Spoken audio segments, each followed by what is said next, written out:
Dans cette vidéo, on va répondre à une question type du bac. Comment déterminer l'équation cartésienne d'un plan avec un vecteur normal? C'était ça en fait la fin de la question. Je vais corriger en fait un exercice du bac tombé en 2020 où il fallait faire précisément ça. Et ça va me permettre de te rappeler des formules, des techniques et la rédaction attendue. Et à la fin de la vidéo, je te remettrai un exercice toujours du bac dans lequel il faudra également retrouver l'équation cartésienne d'un plan. Sans plus attendre, voici l'énoncé. Donc l'espace est muni d'un repère orthonormé. On te donne 3 points donc, qui vont définir un plan. Question d'abord, question 1, je l'ai laissé comme ça, je vais te le rappeler. Montre que le vecteur n est un vecteur normal au plan. Question 2, détermine alors l'équation cartésienne du plan. Donc question 1, comment montrer que ce vecteur-là est normal au plan ABC? Donc je te rappelle, pour être normal à un plan, il faut être orthogonal à deux vecteurs non collinaires de ce plan. Donc pour montrer que ce vecteur n est normal au plan ABC, il faut montrer qu'il est orthogonal au vecteur AB et orthogonal au vecteur AC. En fait, à deux des trois vecteurs formés. Et comment on fait pour montrer que des vecteurs sont orthogonaux? Produit scalaire, j'espère que tu le maîtrisais. Donc en fait, concrètement, pour montrer que n est normal au plan ABC, il faut montrer que n scalaire AB égale 0 et que n scalaire AC égale 0. Parce que produit scalaire nul signifie vecteurs orthogonaux. Et il y a un élément du cours qui te dit que si un vecteur est orthogonal à deux vecteurs non collinaires du plan, alors c'est un vecteur normal au plan. Donc c'est parti. Donc étape 1, déterminons les coordonnées des vecteurs AB et AC. C'est bien d'ailleurs de mettre cette petite phrase. Moi je ne l'ai pas mise, mais une petite phrase qui annonce ce que tu vas faire, c'est cool sur une copie. Alors la formule pour calculer les coordonnées, le deuxième en le premier, on ne se trompe pas. Donc c'est xb moins xa, yb moins ya, zb moins za. Donc xb moins xa, 4 moins 1. Si tu veux bien, je vais y aller directement, même si je ne te recommande pas forcément de faire ça sur une copie. D'accord? Mais moi je vais y aller directement pour souci d'espace. 4 moins 1, ça fait 3. YB moins YA, 2 moins 1. 2 moins 1, ça fait 1. Ou alors, si tu vas aussi lentement que moi, tu peux le faire. Et enfin, ZB moins ZA, 5 moins 4, 1. Ok, bien. J'avoue, il n'y a pas de nombre négatif, c'était facile. AC, alors attention, 3 moins 1, 2. 0 moins 1, moins 1. Et enfin, moins 2, moins 4, moins 6. J'avoue, ça se faisait en une étape. Ok, maintenant que j'ai les coordonnées, qu'est-ce qu'on va faire? Et bien, on va calculer n scalaire AB et n scalaire AC. Donc là, j'ai mis ma petite phrase quand même. Calculons n scalaire AB, n scalaire AC. Comment on fait pour calculer un produit scalaire? C'est xx' plus yy' plus zz'. Tu multiplies les x ensemble, les y ensemble et les z ensemble. Donc n scalaire AB, le vecteur n est là, ça fait 3 fois 1. Là, je vais prendre mon temps. Donc ça fait 3 fois 1 plus 1 fois moins 4. 1 fois moins 4 plus 1 fois 1. Donc, produit scalaire avec les coordonnées, c'est facile. On multiplie les x ensemble, les y ensemble et les z ensemble et tu additionnes tout ça. Donc, on est à 3 moins 4 plus 1. Yes! On trouve que n scalaire AB, ça fait 0. Ouf! On est sur la bonne piste, d'accord? Donc, maintenant, il n'y a plus qu'à espérer que n scalaire AC, ça fasse bien 0. Et comme ça, on pourra affirmer n est bien vecteur normal à tout le plan.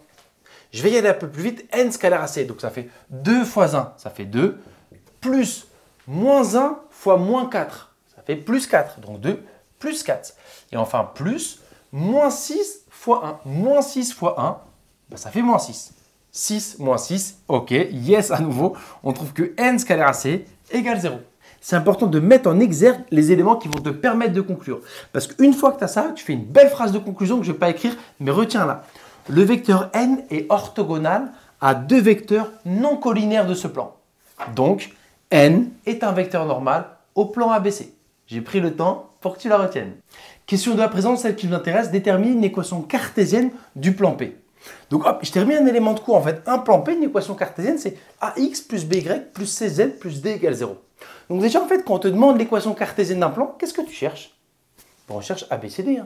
Parce que normalement, tu as en tête, à la fin, c'est 2x moins y plus 3z égale 0. Enfin, c'est un truc comme ça. Donc, quand on te demande l'équation cartésienne d'un plan, tu cherches A, B, C et D. Et en fait, la beauté avec le vecteur normal, c'est que si tu as un vecteur normal entre les mains, tu connais directement ABC. Il est là l'élément de cours qui va nous permettre de traiter la question. En fait, un vecteur normal au plan P a pour coordonnées ABC. Et ce sont les mêmes ABC que dans l'équation cartésienne du plan.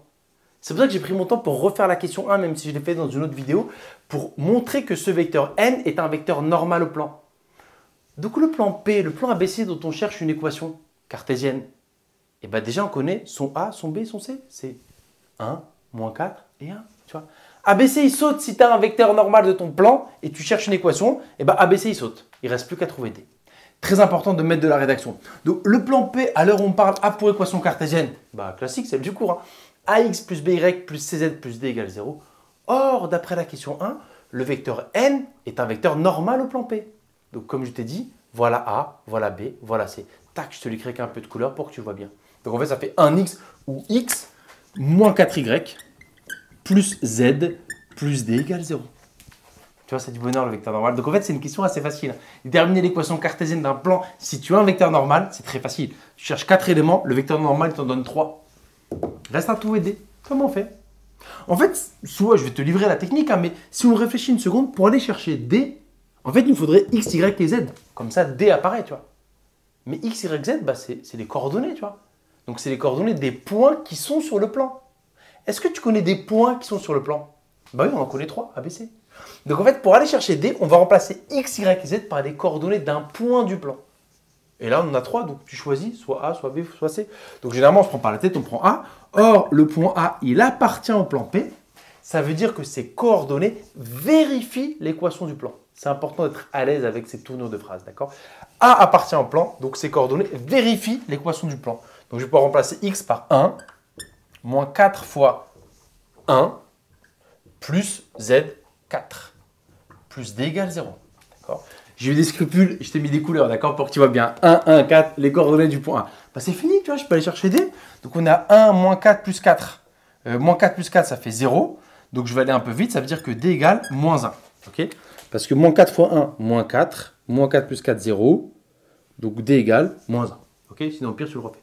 Bah voilà, c'est fini. Parce qu'il me manquait que D. Je suis allé chercher D. Donc finalement, c'est en 3 temps. D'abord l'équation, je ne la connais pas. Ensuite l'équation, bah, je connais ABC. Et donc finalement, une équation du plan P, c'est X moins 4Y plus Z moins 1 égale 0. Voilà une équation cartésienne du plan P trouvée à l'aide d'un vecteur normal. J'espère que c'est clair, que tu as compris la méthode et que tu vas être capable de la refaire dans l'exercice qui suit. Parce que là, je te mets un exercice pareil. Tu vas trouver l'équation cartésienne du plan, mais il y a une petite feinte pour aller chercher le vecteur normal. Montre-moi que tu as compris et que tu es solide.